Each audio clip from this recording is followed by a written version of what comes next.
yeah? And that's gorgeous, big, strong growth. But here, there's really quite a big gap.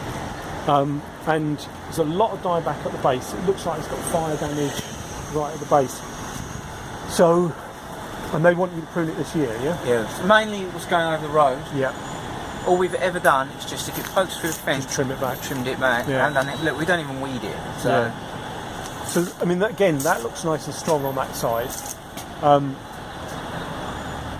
Right, hard to see. It'd be easier to see in winter, but it looks like it's what we call retrenching. So the top of the tree is dying back, and a lot of this really strong growth is actually coming from very low down.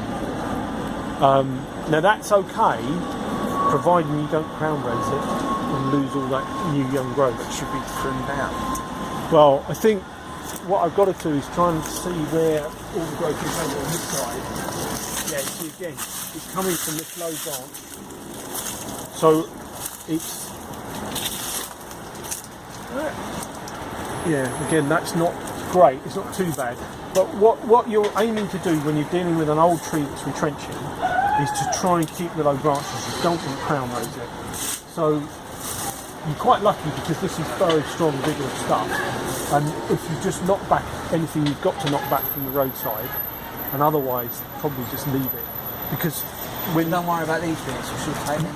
No, I'd leave it. If you've got to prune that side this year, do that, and then maybe do that the next year. Obviously, you can keep it off the tennis courts, but whereas you can do 20% on a vigorous young tree, on a veteran like this, you want to be kind of easing back towards 10%.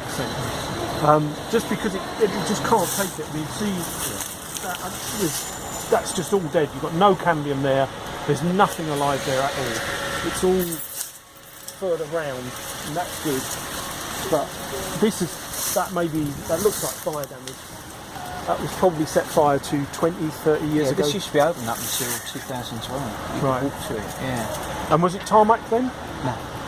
It wasn't tarmac then? It was just like shale. Yeah, see, that is going to be a big impact for an old tree. When did the tennis courts go in? About 2012. Yeah. So, I mean, basically, it stood here for 200 years, and then someone tarmacked it, and it's kind of thinking, well, yeah. So, I mean, water and Water and feed feed it. it, yeah. Little mouth. What would be great is if you could get them to agree to take up some of this tarmac. And it doesn't need to be clever. Literally pickaxe and loosen it. Just get so water can get through. Yeah. I mean, mulch, whatever is ground, if you can get mulch. I mean, there was chard growing in here. Yeah. I mean, I know. I mean, there used to be vegetable beds along here, see. Right. So I don't know if someone planted it or it's self-seeded over it. Yeah. Chard pops up now and again. Yeah. I mean, any amount of water and nutrients you can get to it is going to help.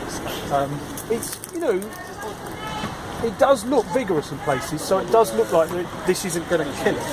It's just, for an old tree, Give it more CLC. yeah, it's looking like it's a bit pissed off about having been trapped in a load of tarmac. And you can't blame it, really. No. So, I mean, I know you may not be able to get